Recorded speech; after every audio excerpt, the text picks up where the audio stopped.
مزاج ہے جواب دیجیے، اور جواب ہے۔ کوئی چیز اسلام کے پاس ایسی نہیں جس کا جواب نہیں، ان جوابات کی تیاری کیجیے۔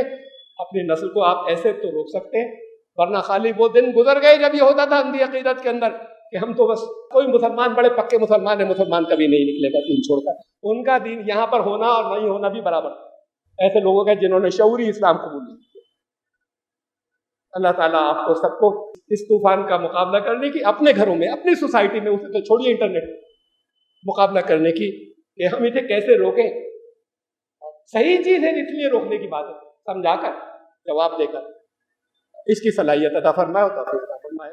Subscribe the channel and press the bell icon to never miss a video. الحمدللہ الذی لہ حمدا کثیرا کما امر، واشہد ان لا الہ الا اللہ وحدہ لا شریک لہ،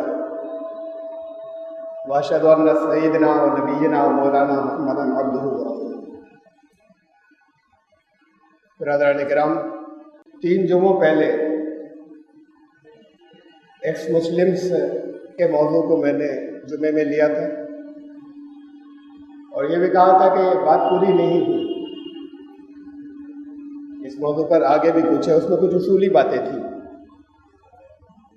الگ الگ ان کے جو اعتراضات ہیں ان میں سے کسی کے جواب نہیں تھے، لیکن درمیان میں کچھ زیادہ موجودہ حالات کے اعتبار سے زیادہ پریسنگ چیزیں آ گئیں، جن پر اسی موقع پر کچھ گفتگو کرنا ضروری تھی، خطبے میں وہ ٹاپک لانے تھے، تو اس لیے وہ سلسلہ ڈیلے ہوا، لیکن باقی ہے۔ یہ لوگ جنہوں نے اپنا نام جس گروپ نے ایکس مسلم رکھا ہے، جنہوں نے اسلام چھوڑا، ان میں سے سب نہیں، بعض وہ ہیں جن کو اب کچھ ایڈوانٹیج اور فائدے ملنے شروع ہوئے، لیکن بہت آزمائشوں سے گزرے۔ وہ ایسا نہیں ہے کہ کسی کے لالچ کے اندر آ کر انہوں نے اسلام کو چھوڑا۔ یعنی عام تصور مسلمانوں کا ایسا ہوتا ہے، اسلام تو ایسے کوئی چھوڑ کے جا نہیں سکتا جب تک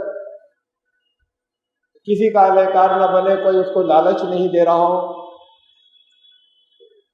کسی لالچ میں نہیں چھوڑا، بلکہ بہت آزمائشوں سے گزرے، اس لیے کہ وہ تو گھر والے دشمن ہو جاتے ہیں، آس پاس والے تمام دشمن ہو جاتے ہیں۔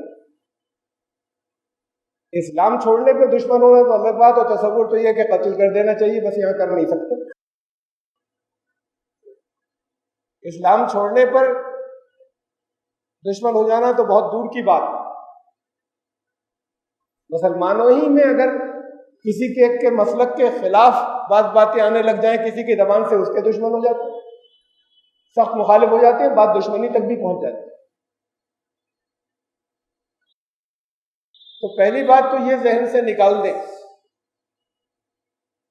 کہ ان لوگوں نے عیش و عیاشی کی وجہ سے، یہ جو ایکس مسلم، ہو سکتا ہے کچھ ایسا بھی کوئی کیس ہو گئے بھی، لیکن اس وجہ سے، اور اسلام جو چھوڑا وہ ان مفادات کی وجہ سے چھوڑا کہ کچھ لالچ تھے ان کے پاس، تو کسی ایک لائن پر کوئی آتا ہے، لگا رہتا ہے، تو پھر کچھ ایڈوانٹیج بھی ملنے شروع ہوتے ہیں۔ اب ان میں سے سب کو نہیں، کچھ بعض کو کچھ فائدے بھی ملنے شروع ہو گئے، لیکن وہ سب امتحانات سے گزرے، تو چھوڑا کیوں؟ آپ تو سبھی یہ سمجھتے ہیں، مسلمان سبھی یہ سمجھتے ہیں اسلام تو ایسے کوئی چھوڑ ہی نہیں سکتا۔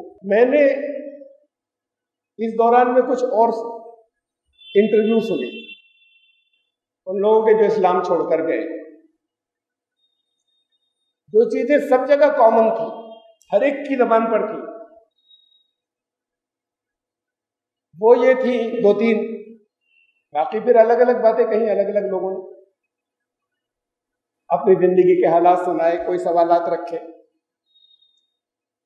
لیکن جو باتیں مشترک ہیں ان لوگوں کے اندر وہ یہ کہ سوالات کرنے کی اجازت نہیں تھی جب سوال دل میں اٹھ رہے تھے۔ اگر کہیں کیے گئے تو یا تو گالیاں ملی یا دھمکیاں ملی یا کم سے کم درجے کی بات جو ہے وہ یہ کہ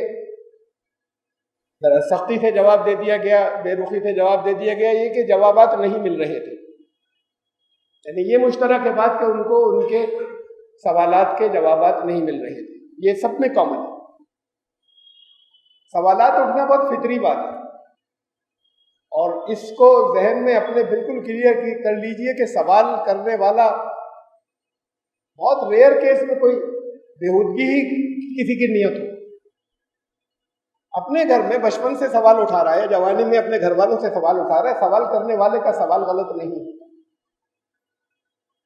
جواب دینے والا جب جواب نہیں دے، جواب غلط بھی ہو سکتا ہے، جواب دینے والا جب جواب نہیں دے پاتا تو پھر یہ رویے سامنے آتے ہیں کہ ڈانٹ دیا جائے، یہ کہا جائے تمہارے مطلب کی بات نہیں ہے، تمہاری سمجھ میں نہیں آئے گا، تمہارا موضوع نہیں ہے، اسے ایسے ہی مانو. یہ ایمانیات کی بات ہے. اب جیسے جیسے ہم ماڈرن ایجوکیشن میں آگے بڑھ رہے ہیں اور مسلمان بھی اس میں بہت پیچھے ہیں، داخل ہونے لگے، تو ماڈرن ایجوکیشن ریشنلٹی سکھاتی ہے، سوالات کرنا سکھاتی ہے. آنکھیں بند کر کے کسی چیز کو تسلیم کرنے کو ڈسکریج کرتی ہے، اس کی حوصلہ افزائی نہیں کرتی. ایک اسٹوڈنٹ کھڑا ہوتا ہے کسی سائنٹسٹ کی بات کو کہہ دیتا ہے کہ یہ غلط ہے، ثبوت چاہیے. ثبوت آ جائے تو مان لی جاتی. یہ ایک چیز آئی ہے بہت اہم تھیوری، اس پر اور ابھی کام کیا جانا چاہیے. فوراً نبی مان لیں تو، لیکن یہ کوئی نہیں کہتا کہ آپ کی یہ جرت کیسے ہوئی، آپ کی اوقات کیسے ہے کہ آپ نے یہ سوال کھڑا کر دیا. اتنے بڑے سائنٹسٹ کہہ گئے تھے. سارا ارتقاء، سارا ایولیوشن اسی سے، غلطیوں کی اصلاح ہوتی چلی جاتی سوالات سے. تو یہ جو ایک لمبے عرصے سے ہمارے یہاں ایٹیچیوڈ چلا آ رہا ہے، سوالوں کے جواب نہیں دینا، یا ظاہر بات ہے نہیں تب دیے جاتے جب نہیں دے پاتے. کیوں نہیں دے پاتے؟ اس لیے نہیں دے پاتے کہ عربی مدارس میں تو چاہے جتنی اونچے درجے تک ڈگریاں ہوں، لیکن ہم زندگی کیسے گزاریں وہ اسی دنیا کی بات ہے نا. تو اس دنیا میں جو ہمارے مسائل پیش آتے ہیں، وہ مسائل تو ہمارے وہ ہیں جسے آپ دنیاوی کہتے ہیں، انہی کے حل دین کے اندر ضرورت ہے، چاہیے ہمیں. تو نئے مسائل آ رہے ہیں، وہ مسائل پچھلے مسائل سے مختلف ہیں، ماحول مختلف ہے. اس میں جو جوابات پہلے آتے تھے ان سے آج کی نئی نسل مطمئن نہیں ہوتی، تو ان کے غیر مطمئن ہونے کی ذمہ داری ان لوگوں کی ہے جو یہ کہتے ہیں خود غور و فکر مت کرنا کچھ، اور ہم سے ہی پوچھو، اور خود ان کے جوابوں سے اطمینان نہیں ہوتا. بات صرف اتنے سے لوگوں کی نہیں ہے جو تھوڑے سے کہیں نظر آ رہے ہیں ایکس مسلمز. اب یہ طوفان ہے، بھرے پڑے ہیں ماڈرن ایجوکیشن کے آنے کے ساتھ. آپ کے اپنے گھروں میں جہاں آپ کو احساس بھی نہیں ہوگا، بچہ گھر میں نہیں کہتا، ذہن کے اندر خدشات ہوتے ہیں. جب اس کو یہ اندازہ ہوتا ہے کہ یہ تو اس کے اوپر تو جو ری ایکشن ہوگا وہ اچھا نہیں ہوگا، تو پھر گھر میں نہیں کہتا. دبی زبان سے کچھ کر لے، اسے کہہ دیا جاتا ہے کہ نہیں نہیں نہیں، ایمان جاتا رہے گا، ایسی باتیں مت سوچو، ایسی باتیں مت کرو. ایک تو یہ چیز کامن تھی، مشترک تھی سب جگہ، یہ سب کے یہاں تھی. ان کے ذہن میں سوالات اٹھ رہے تھے، اس کے جوابات یا نہیں مل رہے تھے یا انہیں روکا جا رہا تھا، یا کہیں بعض جگہ سختی بھی کی جا رہی تھی اس کے اوپر. ایک دوسری چیز جو سب جگہ کو مشترک تھی، یہ کامن تھی، وہ یہ تھی کہ جب انہوں نے احادیث کا یا مطالعہ کیا یا سنی دوسروں سے، تو بہت سی حدیثیں ایسی تھیں کہ جو ان کا ذہن تسلیم کرنے کے لیے تیار نہیں تھا. وہ خالی صرف اتنی سی بات سن کر نہیں ماننا چاہتے تھے کہ یہ رسول اللہ صلی اللہ علیہ وسلم نے فرمایا. یہ تو عقل کے خلاف ہے، یہ ماڈرن ہمارے رہن سہن اور اس کے اندر جو اخلاقیات ہیں یہ اس کے خلاف ہے، یہ پروفڈ ثابت شدہ سائنس کے خلاف ہے، تھیوریز نہیں جس کی بنیاد پر ہم کچھ تجربے کرتے ہیں، جس کی بنیاد پر ہماری ایجادات ہیں، اس طرح کے اصول و سائنس کے اصولوں کے خلاف ہے، فلاں باتیں. لیکن اس پر یہ ڈانٹ پڑتی ہے کہ یہ فلاں کتاب کے اندر ہے، تو خبردار اس پر کوئی تم بات ہی نہیں کر سکتے، اسے ایسے ہی مانو. اور یہ ماننا ضروری ہے اور یہ ایمان کا حصہ ہے. ان کی بڑی تعداد جو حوالے دیتی ہے جن چیزوں کے بعض باتیں قرآن کی ہیں، بڑی تعداد وہ ہے کہ جو اگر قرآن کی بھی ہے تو وہ ان روایات کی جو حدیث کی کتابوں میں آ گئی، ان روایات کی روشنی میں تشریح ہے، یا ڈائریکٹ وہ روایات ہے جسے وہ کہتے ہیں کہ یہ تو بہت غلط بات ہے، صحیح نہیں ہے، اور اسے تو ہم کبھی بھی نہیں مانیں گے، اور یہ اگر کسی دین کی بات ہے یا کسی مذہب کی تو ہم اسے چھوڑ دیں گے۔ یہ ریوالٹ بہت چھوٹی عمر سے شروع ہوتا ہے، ذہن کے اندر پلتا رہتا ہے، جس وقت آپ کو کبھی احساس ہو اس وقت تک بہت پکا ہو گیا ہوتا ہے، اور پھر اس پر جو یہ بھی مشترک ایک بات تھی، اس پر جو سوسائٹی کا یا معاشرے کا رد عمل، ان کی بغاوت کی، وہ رد عمل ان کو کبھی دوبارہ کسی بات کو اچھے انداز میں سننے پر مائل ہی نہیں کر سکتا۔ حقہ پانی بند کر دیں گے، نکال دیں گے، ماریں گے، سب مخالف ہو گئے۔ صاحب نے بتایا کہ بھائی میں نے گھر والوں میں کبھی دخل کبھی نہیں دیا، اپنے بچوں پہ دخل نہیں دیا، اپنی بیوی پہ دخل نہیں دیا، میرے بچپن سے انہوں نے سنایا کیا کیا چیزیں چل رہی تھی، ان کو میں نے عربی تعلیم بھی دلائی، اور کبھی آج تک دخل نہیں دیا۔ میں الگ ہو گیا اسلام سے تب بھی دخل نہیں دیا، اعلان نہیں کیا تھا، ذہن میں بات پختہ ہو گئی تھی کہ یہ سب باتیں غلط ہیں، اعلان نہیں کیا تھا، نہ نمازیں پڑھنا چھوڑ رکھی تھی، کہا کہ میرے بچوں کو، بڑے جوان بچے، ان کا پیمنٹ روک لیا ایک صاحب نے اس بات پہ کہ تمہارا باپ نماز نہیں پڑھتا، تو پھر مجھے گھر چھوڑنا پڑا کہ میری وجہ سے تم لوگ تو متاثر نہ ہو، میں قربانی دیتا ہوں، جو بھی تکلیف ہوگی میں گھر چھوڑ کے چلا جاتا ہوں۔ یہ جو ایٹیچیوڈ ہے، اور یہ برسوں بعد وہ واقعہ پیش آیا جب وہ گھر چھوڑ کر گیا 10 سال بعد، اس سے پہلے وہ اعلان کرتے تھے تو اس سے پہلے بھی۔ تو یہ جو ایٹیچیوڈ ہے یہ بھی جواب نہیں دے سکنے والوں کا ہے، جو جواب نہیں دے سکتے۔ ایسا کیوں ہو گیا امت کے اندر، بڑے حصے کے اندر ایسا کیوں ہو گیا کہ بہت بڑا حصہ جو ہمارے علم والوں کا کہلاتا ہے وہ ان کو سیٹسفیکٹری جواب نہیں دے سکتے؟ کہیں کمی ہے اسلام میں، یا وہ جو کچھ جس انداز میں اسے پیش کر رہے ہیں اس میں کہیں کمیاں ہیں تو اس پہ نظر ثانی کیوں نہیں کرتے؟ اس میں یہ تو میں نے آپ کو کچھ مشترک باتیں بتائیں جو سب نے کہی، جو جس سے یہ سب گزرے۔ مثلا میں ایک مثال دوں صرف آج، جس کے یہاں پہ تو زیادہ وقت نہیں ہے۔ انہوں نے بتایا کہ ایک آزاد گراؤنڈ کے نام سے انہوں نے اپنا بنا رکھا ہے، زیادہ تر وہ چہرے انٹرنیٹ پر فیس لیس ہیں، ایک دو سامنے آئے ہیں بس، جن کی آواز آتی ہے لیکن وہ اپنا چہرہ نہیں لانا چاہتے، ان کو خطرہ ہے کہ ہمارے اوپر ٹوٹ پڑیں گے لوگ۔ لہجے سے حیدرآبادی۔ انہوں نے یہ بتایا کہ میری فیملی دیوبند کی ہے اوریجنلی، دادا عالم تھے، گھر میں بہت کتابیں، باقی گھر والے والدین پریکٹسنگ مسلم تھے، اور خود میں بھی بہت پریکٹسنگ مسلم تھا، لیکن سوالات بچپن سے شروع ہو گئے تھے، وہ اکٹھے ہوتے چلے گئے۔ ایک دن میں ایک واقعہ بتا رہا ہوں، انہوں نے بہت سے بیان کی اپنے بچپن سے لے کے بڑے ہونے تک۔ بولے کہ میں تو اس حد تک پریکٹسنگ مسلم تھا کہ پیر اور جمعرات کے روزے بھی رکھتا تھا، اس لیے کہ رسول اللہ صلی اللہ علیہ وسلم رکھتے تھے۔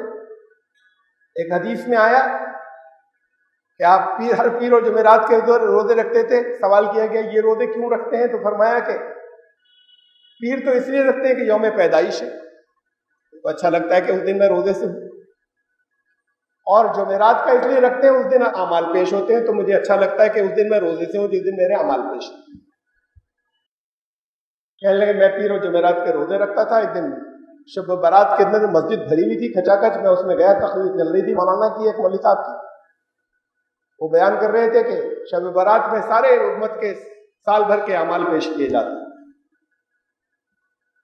تو کہنے لگے کہ اس کے بعد میں نے ان سے پوچھا وہیں سب کے سامنے کہ رسول اللہ صلی اللہ علیہ وسلم یہ روزے کیوں رکھتے تھے؟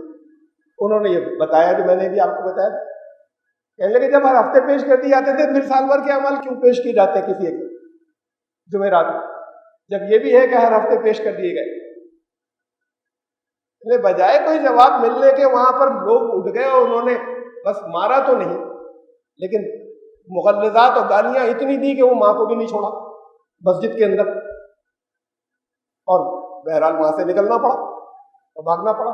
تو یہ ایٹیچیوڈ ہے، یہ ایٹیچیوڈ سوالات پر ہے۔ انہوں نے ایک سوال کیا تھا کہ پھر سال بھر کے اعمال کیوں پیش ہو رہے ہیں اگر ہر جمعرات کو پیش کیے جاتے ہیں؟ تو اس پر ریئیکشن یا رد عمل یہ تھا۔ یہ سب تو میں نے بھی فیس کیا ہے۔ اس کے بعد پیش کیا ہے جب دوبارہ دین کے جتنے سوالات ہیں، اور یہ حصہ بھی کہ بھائی سوالات کے مجھے مارا پیٹا کسی نے نہیں، لیکن سوالات کے جوابات تشفی بخش نہیں مل رہے تھے۔ تفسیریں پڑھی تھی بہت سی، جب میں نے اسلام کو چھوڑا تھا 15 سال باہر رہا ہوں، یہ تفسیریں بہت پڑھی تھی، کتابیں گھر میں بہت تھی، سب پڑھ رکھی تھی اسلامی کتب، میرے سوالات کا جواب نہیں تھا۔ اس وقت جیسے ایک یہ سوال آ گیا، ابھی میں نے آپ کے سامنے مثال کے طور پر رکھ دیا ہے، تو میں نہ ان کی تحقیر کر رہا ہوں، نہ انہیں کچھ کم کہہ رہا ہوں، اور نہ یہ کہ میں ان کی اکٹھا کی ہوئی حدیثوں کو نہیں مانتا، اس کو تو میرا ایمان ہے، لیکن جو چیزیں حدیث کے نام سے ڈال دی گئی اس کے اندر، ان سے آپ بھی محتاط ہو، ورنہ یہ آپ کے گھروں سے جاتے رہیں گے بچے، اور یہ بڑی تیز رفتار ہو جائے گی۔ اتنی خطرناک بہت باتیں جو بھری پڑی، انہیں ڈس اون کیجئے، نہیں ہماری نہیں ہے، اسلام کی چیز نہیں، یہ جرأت ہونی چاہیے۔ یہ جرأت نہیں اکٹھا کریں گے، آپ کے بچے جاتے رہیں گے۔ لیکن اسلام میں تو سر بتائیے حدیثوں کو آپ مانتے ہیں نہیں مانتے، یہ سوال ہوں گے کہ ہم تو مانتے ہیں تو دیکھو یہ تو سب سے مستند کتاب ہے۔ یہ اس میں حدیثوں کے معاملے میں اپنی پرائرٹیز ٹھیک کیجیے، وہ انبیاء اعتقاد کریں۔ سب جگہ یہ بات بھی مشترک اور کامن تھی کہ اسلام عقل کو روکتا ہے، اندھ وشواس کی بات کرتا ہے۔ یہ تو اور مذاہب کرتے ہوں گے، لیکن اسلام کا جو اسلام کی جو سب سے پہلی مین، جسے ہم شروط کہیں، جیسے سورس کہیں، جیسے منبع کہیں، کلام اللہ، اس نے یہ بات تمہیں پتہ نہیں کتنی مرتبہ یہ جملہ بول چکا ہے یہاں، کتنے خطبوں میں، کہ دنیا میں کوئی کتاب آپ نہیں لا سکتے ایسی، یہ چیلنج ہے میرا، جس کے اندر ایک کتاب کے اندر عقل استعمال کرنے کی اتنی تاکید ہو جتنی قرآن کے اندر۔ اسلام کہتا ہے جو عقل استعمال نہیں کرتے کیڑے مکوڑوں سے بدتر۔ اسلام کہتا ہے جہنمی ہے جو عقل استعمال نہیں کرتے، قرآن کہتا ہے، اسلام کہتا ہے۔ یہ دونوں آیات قرآن کی ہیں، میں پہلے کوٹ کر چکا ہوں، یہاں وقت کی وجہ سے میں شارٹ میں نکلا۔ پھر کچھ سوالات جو کچھ تو بہت ہیں، جو سب جگہ وہی دہرایا جاتا ہے، 3 طلاقیں، طلاق ثلاثہ، حلالہ، عورتوں کے حقوق، عورتوں کو مارنا، مرد عورت سے سپیریئر ہے، لڑکیاں عورتیں بہت ان کے گلے سے نہیں اترتا، دیندار گھروں کی عورتوں کے، ہم مانتے ہیں، ہم ایمان رکھتے ہیں، قرآن میں ہے تو مانتے ہیں، لیکن ہمارے گلے سے نہیں اترتا۔ تو ایسی جو بات جو لوگوں کے گلے سے نہیں اترے وہ دین کی نہیں ہوگی ہمارے۔ آپ کے میں نے تو اس موضوع پہ بھی بہت بولا ہے، یہاں 3 خطبے لگاتار دیے طلاق ثلاثہ کے اوپر، انٹرنیٹ پہ موجود ہیں، میرے نام سے ڈال کر نکال لیجیے۔ مختصر یہاں بتا سکوں گا 3 خطبوں کی تفصیلات، تو میں اس پورے خطبے میں بھی نہیں بتا سکتا، بہت مختصر سی بات۔ الطلاق مرتان، طلاق قابل واپسی 2 مرتبہ کی ہے۔ قابل واپسی میں نے بریکٹ میں جوڑ دیا اس لیے کہ ساری دنیا مانتی ہے کہ یہاں یہی کہا جا رہا ہے، اس میں کوئی اختلاف نہیں ہے، قابل واپسی طلاق 2 مرتبہ کی ہے۔ اور اس کے بعد اگر تم فَإِن طَلَّقَهَا، چھوڑ دیا میں نے حصہ کو، پھر بھی اگر طلاق دے دی یعنی تیسری مرتبہ، تو پھر وہ تمہارے لیے جائز نہیں ہے جب تک تم کسی اور سے بھی نکاح بیچ میں نہ کر چکے۔ یہ حلالہ ہے، وہ طلاق ثلاثہ کہ جب تیسری دفعہ دے دی۔ پورے قرآن شریف کے اندر یہ لفظ آپ جگہ جگہ دیکھ لیجئے، انسانوں کے لیے جس جگہ بھی آیا مرتان یا مرتین 2 مرتبہ، یہ 2 الگ الگ موقعوں کے لیے آیا۔ اور دوسری آیات بھی تو دیکھ لیجئے، کسی جگہ ایسا نہیں آیا، کسی ایک جگہ بھی کہ جہاں ایک ہی وقت کی میں 2 چیزیں کہی گئی، اور کامن سینسلی یہی کہتا ہے۔ ڈاکٹر نے آپ کو کہا کہ یہ 3 بار کھانی ہے، 3 مرتبہ یہ دوا، ایک دن میں 3 دفعہ، اسے کہتے ہیں نا TDS، تھرائس اے ڈے، یہ دوا آپ کو دن میں 3 بار کھانی ہے، تو آپ تینوں اکٹھی ایک ساتھ کھا جاتے ہیں کیا؟ یہ تو ٹرپل ڈوز ہو گئی، یہ 3 مرتبہ نہیں ہوئی، 1 مرتبہ میں ٹرپل ڈوز ہو گئی۔ چھوڑیے مثالوں کو، قرآن کی بات کو، ساری مثالیں یہاں نہیں رکھوں گا وقت کی تنگی کی وجہ سے۔ قرآن نے کہا سورہ بنی اسرائیل میں کہ وَقَضَيْنَا إِلَىٰ بَنِي إِسْرَائِيلَ فِي الْكِتَابِ لَتُفْسِدُونَ فِي الْأَرْضِ مَرَّتَيْنِ، ہم نے اس کتاب میں یہ ریکارڈ کر دیا، پہلے سے ایڈوانس یہ ریکارڈ کر دیا ہم نے، اور اس کتاب ہی نہیں بلکہ کتاب جو چلی آ رہی تھی اس میں پہلے بھی، کہ تم ضرور زمین میں 2 مرتبہ فساد کرو گے، مرتين لتفسدن في الارض مرتين، 2 مرتبہ کرو گے۔ ان 2 مرتبہ میں سینکڑوں سال کا وقفہ ہے۔ ایسے ہی سوچ لیجئے پھر کامن سینس سے، کسی جگہ فساد ہو گیا، میں کہوں میرٹھ میں 3 بار فساد ہوا، تو 3 بار کا مطلب 3 الگ الگ سالوں میں الگ الگ موقعوں پر۔ اگر ایسا ہو صاحب جمعے کو ہوا، دن میں بھی ہوا، پوری رات میں چلتا رہا، صبح تک چلتا رہا، صبح کے 5 بجے تک چلتا رہا، 5:01 سے اگلا فساد شروع ہو گیا، ارے اگلا نہیں وہی جاری ہے، پھر اگلے دن چلتا رہا، پھر رات بھر ہوا، پھر اگلے دن صبح 4 بجے تک چلا، پھر 4:01 پہ تیسرا فساد شروع ہو گیا، تیسرا نہیں وہی جاری ہے۔ یہ 3 دن رہا ایک فساد، 3 مرتبہ کا نہیں۔ جب آپ کسی کو بتائیں کہ میرٹھ میں، مراد آباد میں، یا جن جگہوں پہ فساد ہوتے رہتے، 1 سے زیادہ مرتبہ ہوئے علی گڑھ میں، کہ اتنی مرتبہ فساد ہوا، کوئی یہ نہیں سمجھے گا کہ وہ سب ایک دوسرے سے جڑے ہوئے تھے۔ 3 بار ہوا یا 3 الگ موقع۔ قرآن کے الفاظ اور سب جگہ سے نکال کر دیکھ لیجئے اس لفظ کو، یہاں پہ کہیں گے ایک ہی وقت میں طلاق طلاق طلاق، یا طلاق طلاق طلاق۔ اچھا پھر طلاق طلاق کہنے میں بھی آدھا سیکنڈ تو درمیان میں ہے، 1/4 سیکنڈ ہوگا اگلا لفظ کہنے میں۔ جب ایک دفعہ لفظ طلاق کہہ دیا، عدت شروع ہو گئی اسی لمحے سے، رشتہ ختم پورا نہیں ہوا لیکن سسپینڈ ہو گیا، حالت نکاح باقی نہیں رہی۔ طلاق تو یعنی علیحدگی تو مکمل نہیں ہوئی لیکن حالت نکاح لفظ طلاق بولتے ہی باقی نہیں رہی۔ اب اس کے آدھے سیکنڈ کے بعد اگر پھر طلاق دیتے تو یہ محمل بات ہے۔ قرآن میں نہ کہیں 1 طلاق کا ذکر ہے، نہ 3 طلاق کا ذکر، 2 مرتبہ کا اور تیسری مرتبہ کا تو ہے، لیکن 2 طلاق جیسے آپ بولتے ہیں 3 طلاق، 3 طلاق کوئی چیز ہی نہیں ہوتی۔ طلاق طلاق ہے، طلاق دی، سب کچھ اس ایک دفعہ کہنے سے مکمل ہوتا ہے، سب کچھ۔ اب جب اگلی مرتبہ کہا جو 1 سیکنڈ کا وقفہ بیچ میں ہے یا آدھے سیکنڈ کا ہے، اس میں وہ عدت میں چلی گئی تھی عورت، نکاح کی حالت سسپینڈ ہو گئی تھی، حالت نکاح میں اب نہیں تھا، سپریشن کمپلیٹ نہیں ہوا تھا علیحد، تو جب کوئی عدت کی حالت میں ہے اس وقت اگلی طلاق کیسے ہوگی؟ دوسرا لفظ طلاق کا بے معنی ہے، نہیں دے سکتے بھائی، عدت پوری ہو جانے کے بعد تو پھر دے دو تو وہ دوسری مرتبہ کی ہو جائے گی، اب نہیں دے سکتے بیچ میں۔ اور اسی آدھے سیکنڈ کو ہمارے ایک گروپ نے بڑھا دیا 1 مہینے پہ کہ صاحب یہ ہے طلاق کا حسنہ، اگلے مہینے دو، اس سے اگلے مہینے دو، تو نان سینس ہے۔ ایک طلاق سے سب کچھ مکمل، عدت گزارنے کے بعد علیحدگی ہو جاتی ہے، عدت کے دوران میں رجوع ہو سکتا ہے، عدت کے بعد علیحدگی ہو جاتی ہے، ہمیشہ کے لیے ہو جاتی ہے۔ ہاں اتنی بات ضرور ہے کہ واپس بھی نکاح کر سکتے ہیں۔ تو جب یہ ایک طلاق سے سب کچھ مکمل ہوتا ہے، دوسری کے معنی کیا ہے؟ اور دوسری جائز نہیں ہے، بات خالی اتنی نہیں گناہ ہے، اس لیے جائز نہیں ہے کہ یہ محمل ہے کہ اب تو وہ عدت کی حالت میں جا چکی تھی، طلاق ہو چکی تھی، اب دوسری کیا تھی؟ اب طلاق کیسی؟ سسپینشن کی حالت میں تھی، طلاق کیسی؟ طلاق تو دے چکے تم۔ پھر حلالات ہے، میں نے کتنی مرتبہ یہ بات یہاں کہی اور حلالے کو ایک دفعہ تفصیل سے لیا۔ دنیا کے کسی سنی مفتی کے پاس چلے جائیں آپ، پوری دنیا میں، اور ان سے کہیں یا سوال پوچھیں کہ میں ایک عورت سے 3 ذاتوں کا نکاح کرنا چاہتا ہوں، کہے گا لا حول ولا قوت، حرام، ناجائز۔ اسے تو شیعہ لوگوں کے یہاں متع کہتے ہیں، شیعہ لوگوں کے یہاں یہ تو بالکل حرام ہے، ناجائز ہے، طے کر کے، مدت طے کر کے کہ اس کے بعد طلاق دے دی جائے گی، نکاح کرنا ہی جائز نہیں، نکاح ویلڈ نہیں ہوا۔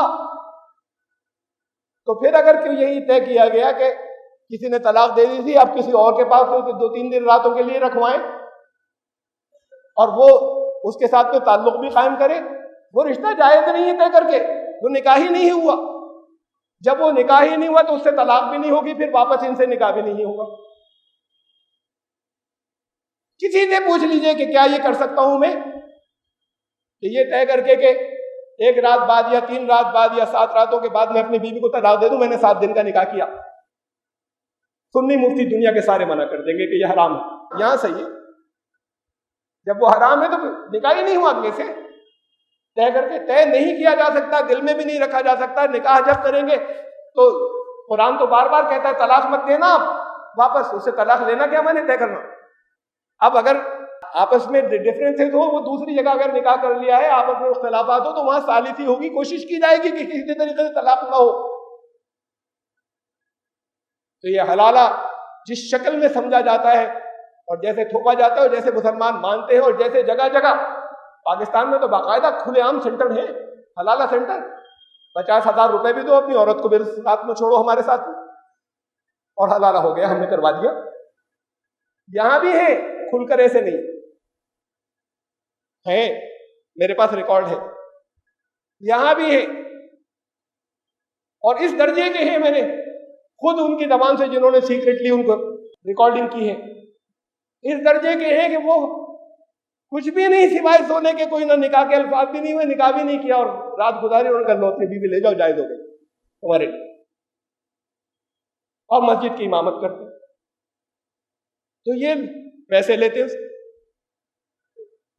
یہ کرپشن کب ختم کرو گے؟ سوال یہ کہ وہ تو نہیں کریں گے جو لالچی ہیں، جنہیں دین ایمان سے کوئی مطلب نہیں، جو عیاش ہیں، وہ تو نہیں کریں گے. عوام کبھی نہیں ماریں گے اور کبھی ان کے بورڈ اتار کر پھینکیں گے، لیکن عوام یہ سمجھتے ہیں اس کے بغیر عورت جائز نہیں ہو. ارے 3 ہوتی ہی نہیں کوئی چیز، واپس نکاح کر سکتے ہیں اس کو. وہ 2 فضول تھی، کچھ ویلڈ نہیں ہوا اس کا، پھر اب تو 3 ہو گئی، 3 مرتبہ کی بات الگ. خیر، طلاق ہوا، حلالہ ہوا. کنیزیں بہت، یہ تو بہت زیادہ پیش کیا تھا. سیکس سلیوز، یہ سیکس کے غلام. اسلام نے جیلوں کے بجائے یہ حل دیا تھا قیدیوں کے لیے، جنگی قیدیوں کے لیے. بھاگے نہیں، وہ غلام کہلاتے تھے یا کنیزیں. بھاگے نہیں، کام کاج کریں جیسے، لیکن یہ کہا تھا کہ جیسا تم پہنتے ہو وہ پہنانا، جیسا تم کھاتے ہو کھلانا، ان کی طاقت محنت سے زیادہ ان سے کام نہ لینا. اور رسول اللہ صلی اللہ علیہ وسلم نے تو مثال قائم کر دی غلام. جو غلام تھا، بچہ جب انس اور ان کے جب والد آئے اور چچا آئے لینے کے لیے، تو ساتھ میں جانے سے انکار کر دیا، پہچاننے کے بعد بھی کہ انہیں چھوڑ کر نہیں جاؤں گا، اتنی محبت کرتے. تو یہ جو حل دیا تھا، بجائے اس کے کہ سارے کرمنلز کو اور بڑے کرمنل بن کے رکھیں، جیلوں میں رکھیں، یہ اب نہیں، آج کل جانے دیجیے نہیں ہے. لیکن ان کے ساتھ بغیر نکاح کے جسمانی تعلق عام ہیں. ہمارے بڑے بڑے علماء جو ہیں ان کی تفسیریں بھری پڑی ہیں کہ جائز ہے، اور تفسیروں میں باقاعدہ اس کا جسٹیفیکیشن ہے. جب تک آپ اسے جسٹیفائی کرتے رہیں گے، کسی کو دنیا میں مطمئن نہیں کر سکیں گے حرام کاری کو کہ اسلام بےہودہ دین نہیں ہے، کبھی نہیں کر سکتے. اس لیے مت کریے کہ اسلام میں تو ہے، یہ لوگ اعتراض کر رہے ہیں تو ہم منع کر دیں، اس لیے نہیں. دیکھیے نا، صاف صاف لفظوں میں بھرا پڑا ہے. کہاں لکھا ہے؟ کس ایک جگہ لکھا ہے قرآن کے اندر؟ جانے دیجیے ان روایات کو. کس ایک جگہ قرآن کے اندر یہ لکھا ہوا ہے کہ تم بغیر نکاح کے ان کے ساتھ میں زندگی بسر کر سکتے ہو؟ آخری درجے کی بات 2 مکی صورتوں میں آیا کہ الا علی ازواجہم و ما ملکت ایمانکم، اگر تعلقات ہو جسمانی تو یا ازواج سے ہو یا باندیوں سے ہو. یہ کب لکھا ہے کہ باندی کو اس سے نکاح نہیں ہوگا؟ کہاں ہے؟ اور وضاحت کر دوں، پھر سورہ نساء میں آیا وَمَن لَّمْ يَسْتَطِعْ مِنكُمْ طَوْلًا أَن يَنكِحَ الْمُحْصَنَاتِ الْمُؤْمِنَاتِ، آیت نمبر 425، کہ تم میں سے جو آزاد پاک باز عورتیں ہوں، آزاد عورتیں، ان سے نکاح کرنے کی کسی استطاعت نہیں، فائنینشیل حالات نہیں ہے. فَمِمَّا مَلَكَتْ أَيْمَانُكُمْ، تو جو باندیاں آئی ہیں، مِن فَتَيَاتِكُمُ الْمُؤْمِنَاتِ، جو عورتیں جو جنگی قیدی بن کر آئی ان میں سے کسی سے، تو کسی سے یہ کب لکھا ہے نکاح مت کرو؟ اس سے اگلے حصے میں، اسی آیت کے اندر فَانْكِحُوهُنَّ بِإِذْنِ أَهْلِهِنَّ، نکاح کرنا ان سے، ان کے جس کی بھی باندی ہو اس کی اجازت سے. تمہاری ہو تو بھی ضرورت ہے کچھ اجازت کی، بتاؤں گا بات. ان کی فن کی ان بھی اتنی اہلہن، اسی آیت میں آگے اسی آیت کا حصہ، ان سے نکاح کرنا اجازت لے کر. جب کسی کی باندھی ہے کیپٹیو ہے تو تم ایسے ڈائریکٹ نہیں کر سکتے، اخلاقی بات ہے، اجازت لو. وآتوہن اجورہن، آتوہن اجورہن بالمعروف، معروف طریقے سے، جو رواج ہے جیسا مہر دینے کا اس طریقے سے ان کے مہر ادا کرنا. تو یہ تو قرآن تو یہ کہہ رہا ہے یہ. اور پھر ایک بات اور سمجھیں کہ اجازت ضروری ہوتی ہے جس سے نکاح کیا جائے، چاہے وہ کنیز ہو چاہے وہ آزاد ہو. اجازت کے بغیر نکاح نہیں ہوتا دونوں کی اجازت کے. انڈیپینڈنٹ اجازت یہ نہیں ہے کہ میری کنیز ہے تو میں نے تو کر لیا، اس کی بھی اجازت ہوگی تو ہوگا ورنہ نہیں ہوگا. اب ایک حدیث آتی ہے حنین کے موقع پر، میں نے ایسی نہیں کہہ رہا، وہ پچھلی حدیث بھی میں نے انہی کی زبان سے سنی اس لیے یہاں بیان ورنہ نہیں کرتا بخاری. اب یہ دوسری بھی ان لوگوں کی زبان سے بیان ہوئی تھی اس لیے یہاں حوالے دے رہا ہوں. ایک حدیث کی کتابوں میں ایک روایت آتی ہے کہ، اور وہ بھی بخاری میں آتی ہے، حنین کی جنگ تھی، جان لیجیے تو بہت بعد میں ہوئی، مکے کے فتح کے، مکے کے بھی بعد میں. رسول اللہ صلی اللہ علیہ وسلم بہت کم اس کے بعد حیات رہے، اس سے پہلے ساری بہت جنگیں ہو چکی ہیں. ان جنگوں میں بھی یہی سب بیان کیا جاتا ہے. خیر اس میں جب عورتیں بہت سی گرفتار ہو کر آئیں تو صحابہ کو ذرا ہچکچاہٹ ہوئی کہ ان کے ساتھ ہم کیسے جسمانی تعلق کریں، ان کے تو سب کے شوہر بھی موجود ہیں. تو پھر یہ آیت اتری والمحصنات من النساء الا ما ملکت ایمانکم. جو شوہر والی عورتیں ہیں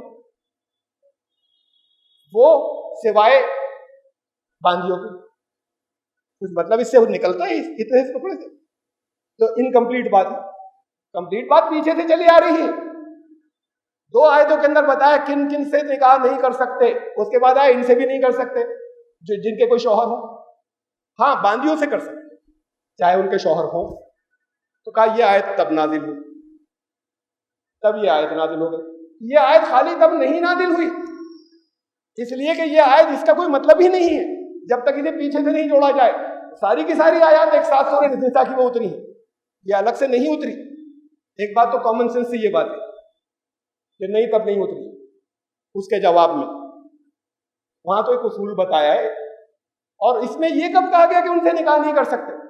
ہاں کنیزوں سے نکاح اگلی ہی آیت میں کہا، یہ آیت نمبر 24 ہے، اگلی میں کہا کہ نکاح کرنا مہر ادا کرنا، اس سے اگلی میں 25ویں، تو 24ویں میں کہا کہ جو شوہر والی عورتیں ہو ان سے بھی منع ہے، جیسے پیچھے سے تفصیل چلی آ رہی ہے. ہاں اگر یہ ہے تو شوہر والی ہو تب بھی نکاح کر سکتے ہو، نکاح کر سکتے ہو لفظ نہیں آیا، لیکن اس سے اگلی آیت میں کلیئر کر دیا کہ نکاح ہی کرو گے بغیر نکاح کے نہیں. اس کو سب سیکس سلیوز بنایا جاتا ہے. دنیا تھوک تھوک کرتی ہے، دنیا مذاق اڑاتی ہے، مذاق آپ اڑواتے رہیں گے اور آپ کے بچے قبول نہیں کریں گے اسے کہ یہ دین کی بات ہو سکتی ہے، چاہے آپ جتنی جسٹیفیکیشن دے دیجیے. قرآن میں صاف الفاظ میں آپ اپنے بچوں کو اگر آپ کو واقعی دین میں رکھنا ہے تو انہیں وہ دین دیجیے جس کے اندر جوابات ہو، جس میں بہت ہی کامن سینس سے ایسی باتیں نہ ہو جیسے یہ کہا جائے کہ یہ تو بڑی بےہودہ باتیں ہیں، یہ تو اچھی باتیں نہیں ہیں. عام اچھی بات بری بات تو ہر انسان جانتا ہے نا، کون سی اچھی کون سی بری. اعتراض آتا ہے جزیے پر آیا، اب یہاں تمام خوب جواب دیے جاتے ہیں، طرح طرح کے عجیب و غریب جواب ہوتے ہیں. کوئی تاریخ میں جا کر نہیں دیکھتا. تاریخ اٹھا کر آپ مغلوں کی دیکھ لیں گے، آپ اور کچھ مسلم رولرز کی دیکھ لیں گے، رسول اللہ صلی اللہ علیہ وسلم کی نہیں دیکھیں گے. اگر بات کے لوگوں نے ڈسٹارٹ کر دیا تو کیا تصور ہے جزیے کا؟ صاحب اگر مسلمان حکومت کے اندر غیر مسلم رہ رہا ہے کوئی، اسے ایک ایکسٹرا ٹیکس دینا ہو تاکہ وہ، ہم اس کی حفاظت کریں گے، ہم اس کا سب کچھ کریں گے. اب اسے نہیں جسٹیفائی ہوتا، اس سے ان کی عزت نفس مزدور ہوتی ہے کہ آپ حفاظت کریں گے، سب کچھ کریں گے، لیکن ہم سے ٹیکس لیں گے اس لیے کہ ہم غیر مسلم ہیں. نہیں ہے جزیہ ایسے. حالت جنگ کی بات بیان ہو رہی ہے کہ جن قوموں سے تمہاری جنگ ہو ان قوموں میں یہ آفر بھی رکھ سکتے ہو کہ وہ تمہیں جزیہ دیں، چھوٹے بن کر رہے تم سے، یعنی تمہارے دست نگر بن کر رہے. وہ تو جنگ ہے، جنگ میں تو پورا ہرا سکتے ہیں، پورے ملک پہ قبضہ کرتے تھے، اچھا نہیں کرتے. تم ہمیں سالانہ ٹیکس دیا کرنا، اور سالانہ ٹیکس دے گا وہی جو دب کر رہے گا. اس کے بدلے میں تمہارے لیے آزادی ہے ہماری پوری رین کے اندر، صرف وہیں پر نہیں، جو تمہاری حفاظت کی ذمہ داری اس کے بدلے میں ہماری. یہ دشمن کون سے تھا؟ جو وہیں پر لوگ رہتے ہو. یہ نہیں تھا کہ اسلامی اسٹیٹ کے اندر کوئی غیر مسلم آیا اور اس سے آپ نے ٹیکس وصول کرنا شروع کر دیا کہ صاحب اسلام میں جزیہ ہے. یہ مثالیں موجود ہیں. تبوک پہ جب گئے رسول اللہ صلی اللہ علیہ وسلم 3 قبیلوں سے ایگریمنٹ سے، وہ ایگریمنٹ الفاظ کے ساتھ موجود ہے تاریخ کے اندر. وہ اٹھا کر دیکھیے اس واقعے کو، تبوک کے واقعے کو آخر کے اندر رحیق المختوم یا کسی اور سیرت کی کتاب میں، مستند کتاب ہے اس لیے میں نے نام لے لیا، کہ وہ 3 الگ الگ قبیلے تھے. وہ تھے جو دشمن کے الائز تھے، یعنی ان کے معاون تھے، ان کے حمایتی تھے. وہ چھوٹے چھوٹے تھے. یہاں یہ رومیوں سے جنگ کرنے گئے تھے، اتنی بڑی وہ نکل کر نہیں آئے، ایک دھاک بن گئی ان کی. تو انہوں نے آ کے ایگریمنٹ کرنے شروع کر دیے. ان سے ایگریمنٹس یہ کیے تھے کہ تم ہمیں ٹیکس دیا کرو گے، اور ان کے ساتھ اچھا سلوک کیا تھا، تحفے بھی دیے تھے رسول اللہ صلی اللہ علیہ وسلم ان لوگوں کو. لیکن تم یہ ٹیکس دیا کرو گے. ٹیکس دے کر چھوٹے تو ہو ہی گئے اب ہمارے ہاتھ. اور اس کے بعد یہ فرمان لکھ کر دیا کہ اب کہیں پر بھی جہاں جہاں اسلامی حکومت ہے، کہیں سے تم گزرو گے تو تمہارے لیے حفاظت کی ضمانت. اپنے ملک کے لیے نہیں تھا یہ، اپنے ملک کے غیر مسلموں کے لیے. کبھی یہودیوں سے جزیہ لیا جو وہاں رہتے تھے، جو عیسائی رہتے تھے، کبھی وہاں ان سے لیا کسی نے؟ میں رسول اللہ صلی اللہ علیہ وسلم کے دور تک کی بات کر رہا ہوں، بات کی تاریخ کو میں کچھ نہیں کر سکتا. تو مثالیں یہ موجود ہیں کہ جزیہ کن پر تھا. حالت جنگ کے بارے میں ہے. اب جنگ جن سے ہو رہی ہے ان کو یا تو تم جیت کر وہاں حکومت کرو یا چھوڑ دو کہ اچھا تم رکھو اپنی حکومت، لیکن ہمیں اب ٹیکس دو گے تم ہمارے انڈر میں ہو. اور تاریخ یہ بھی کہتی ہے کہ حضرت عمر کے دور میں یہ بھی ہوا کہ جب رومیوں سے ایک مرتبہ پیچھے ہٹنا پڑا مسلمانوں کو، تعداد بہت تھوڑی سی تھی، جب ایک مرتبہ پیچھے ہٹنا پڑا تو حضرت عمر نے ان کے جزیہ اس پورے سال کا جو وصول کر چکے تھے واپس کرا دیا کہ اب ہمیں پیچھے ہٹنا پڑا، تمہاری حفاظت کی ذمہ داری نہیں لیتے. یہ اپنے حکومت کے لوگوں غیر مسلموں سے تھوڑی تھا، یہ ان غیر حکومتوں سے تھا جن کو چھوڑ دیا تھا اور جن کے ساتھ میں ایگریمنٹس چلے آ رہے ہیں. جزیے کا سارا تصور غلط ہے جو صحیح تاریخ کی روشنی کے اندر ہے، اور قرآن حالت جنگ کے بارے میں اس کی بات کرتا ہے. یہ نہیں پیسفل شہری جو یہاں پر غیر مسلم رہتے ہیں ان سے ایک ایکسٹرا ٹیکس وصول کرنا شروع کرتا. آپ زکوٰۃ دیتے ہیں، کسی پہ کوئی احسان نہیں کرتے، حساب ہم زکوٰۃ دیتے ہیں ان سے جزیہ لیا جائے گا. آپ نماز پڑھتے ہیں تو ان کو بھی کچھ مجبور کیا جائے گا کرنے پہ. یہ آپ کسی پر کوئی احسان نہیں کرتے، لیکن ایکسٹرا ٹیکس ان سے نہیں لیا جائے گا جزیے کے نام سے. ٹیکس کوئی لگے گا حکومت کو چلانے کے لیے، سب پر برابر سے لگے گا. کتنی چیزیں ہیں. یہ چیزیں وہ تھی جو میرے بعد میں سمجھ گئے، جو پہلے کلیئر نہیں تھی. بہت سی اور ہیں. میں موقع موقع پہ وقت پہ وہ سوالات اور لیتا رہوں گا تاکہ آپ لوگوں کے ذہن صاف ہو اور آپ جوابات دے سکیں. جو سامنے آتی ہے اس سے غلط فہمیاں نہ ہو. کہیں انگلی نہیں رکھ سکتے. ہاں ان روایات کو ہمیں نکالنا ہوگا جو حدیث کی کتابوں میں آ گئی ہیں، سازشوں نے کہیں ڈال دی یا منہ سے جھاگ نکلنے لگتے. اس کے بعد کوئی مسلکی اختلاف پہ جھاگ نکلنے لگتے ہیں. یہ کیسے مان لیا تم نے؟ تو اس میں میرے ساتھ ہوا یہ اس کے بعد کی بات ہے، جب میری واپسی ہوئی اسلام میں. اس کے بعد کی بات کہ میں ایک سہارنپور میں ایک پروگرام رکھا گیا تھا، ایک آڈیٹوریم بک کیا گیا تھا. میں نہیں جماعت نام لوں گا کس جماعت نے کیا، نہیں ہونے دیا. انہوں نے دھمکی دی یہاں نہیں ہونے دیں گے، تمہارا پروگرام نہیں ہوا، واپس لیا. اب نہیں کر سکتے. میں اللہ کا شکر ہے اتنے لوگ ہیں، لیکن نہیں ہونے دیا اس لیے کہ تمہارے خیالات دین میں کچھ اور ہیں، ہمارے کچھ اور ہیں، اس لیے تمہارا پروگرام نہیں ہونے دیں گے. اور کچھ بھی نہیں تھا اس کے اندر، کسی فقہی مسائل کی گفتگو نہیں تھی، تمہارا نہیں ہونے دیں گے. تو بات یہ کہ جب یہ ہو جائے نہیں پڑھنے دیں گے مسجد کے اندر، کسی ایک کتاب کے بجائے قرآن نہیں پڑھنے دیں گے، اسے ماریں گے، اس کے اوپر سر بھی پھوڑیں گے. بہت کچھ ہوا ہے سب. تو جہاں ایٹیچیوڈ جہاں ہو وہاں ان کے ساتھ تو زیادتیاں ہوتی ہیں، ان کے واپسی کے سارے راستے بند ہو جاتے ہیں. اب بتانا چاہے ویسے تو میں نے جتنوں کو سنا اس میں صرف ایک آدمی تھا جس نے جو قرآن کا مطالعہ کرنے کا اہل تھا، جسے عربی آتی تھی، سعودی عرب میں رہے تھے، لیکن وہ عرب میں رہتے ہی اسلام سے متاثر جو ہوئے، یعنی بہت زیادہ جو اسلام کے قریب آئے تھے، پہلے ہی مسلمان تھے. وہ انہوں نے نام بھی بتائے، کچھ بڑے بڑے نام لیے کہ میں ان کا شاگرد تھا، ان کی صحبت میں بہت رہا، اہل حدیث حضرات تھے. انہوں نے جو شدتیں کی، انہوں نے سوال کیے تو انہوں نے جو شدتیں کی تو اس پر پھر سوال نہیں کیا کہا. اور پھر میں اپنے غور کرتا چلا گیا. وہ ہیں اس کے اہل کے، انہوں نے کچھ قرآن کے الگ انٹرپریٹیشن کی ہیں. ایک ظفر ہیریٹک ہے ان میں، وہ سب سے آگے ہیں، وہی سب کو اکٹھا کر رہے ہیں. مینلی جتنے ایکس مسلم ہیں ان سے کہتے ہیں ہم مدد کریں گے، تم بھی اپنا چینل بناؤ اور یہ سلسلہ شروع کرو. انہوں نے خود جو اپنے بارے میں بتایا وہ یہ ہے کہ سائنس کا ان کا کوئی علم نہیں تھا، وہ سائنس کی کتابیں انہوں نے پڑھ کے سائنس کی معلومات حاصل کر لی. یہ ایسے جیسے انٹرنیٹ کے عالم ہوتے ہیں، انہوں نے سائنس کی معلومات حاصل کر لی، سائنس ان کا سبجیکٹ کبھی نہیں رہا. قرآن کی اہلیت کی بات یہ ہے کہ میں نے دیکھا ایک آیت کا حوالہ تو وہ دے رہے ہیں، سب لکھے ہوئے ان کے پاس، اور کئی کے بعد بہت سے یاد ہو گئے. 434 آیت، وہ فلاں آیت. اچھا وہ آیت کا جن سے سوال کر رہے تھے ان کا پڑھ دیجیے ذرا، آپ کے سامنے کھلی ہے، پوچھ رہے تھے اس کا مطلب بتائیے، ان کا آپ پڑھ دیجیے ذرا. وہ جیسے اس شخص نے پڑھی ہے، ہمارے یہاں کے یہ بچے جن دنوں میں سیکھ رہے ہوتے ہیں الف بے پڑھنا، اس انداز میں پڑھی، اٹک کر بھی غلط پڑھی، تھوڑی سی ایک لائن. تو قرآن اس نے زندگی میں کبھی پڑھا نہیں، یہ خود کہہ رہے ہو. یہ میں نے دیکھا ان کو کہ قرآن تو وہ اسکرپٹ پڑھ بھی نہیں سکتے، اب اٹک کر ہچے کر کے پڑھ سکتے ہیں. سائنس کی تعلیم انہوں نے سیکنڈ ہینڈ لی انٹرنیٹ سے یا جہاں کہیں تھے، بولے میں نے پڑھا، پھر مطالعہ کیا. اور خود اپنے حالات میں جو انہوں نے بتایا کہ بچپن سے مجھے نماز روزے سے کوئی مطلب نہیں تھا، زیادہ شوق نہیں تھا، کبھی پڑھ لی. میں اپنے آفس میں روزے نہیں رکھتا تھا، لوگ اعتراض کرتے تھے مسلمان، میں کہتا تھا میری مرضی نہیں رکھتا. یہ تب ہے جو وہ مسلمان تھے. تو وہ ایسے شخص نے چھوڑ دیا جو کچھ دن کے بعد، اب وہ ان سب کے امام ہیں اس وقت، جو سب کو، وہ ایک شخص قابل تھا اس میں جس کا میں نے آپ کو ذکر کیا، طاہر نام تھا. وہ طاہر، وہ ایسا سارا جیسے اسکیم چوپٹ ہو گئی، کسی جگہ اس نے قرآن کی بے عزتی نہیں ہونے دی. حدیثوں کو کہا، بہت سی باتوں کو کہا، لیکن قرآن کی نہیں ہونے دی. میں کہا قرآن تو میں خود تفسیر لکھ رہا ہوں، یہ تفسیریں غلط ہیں.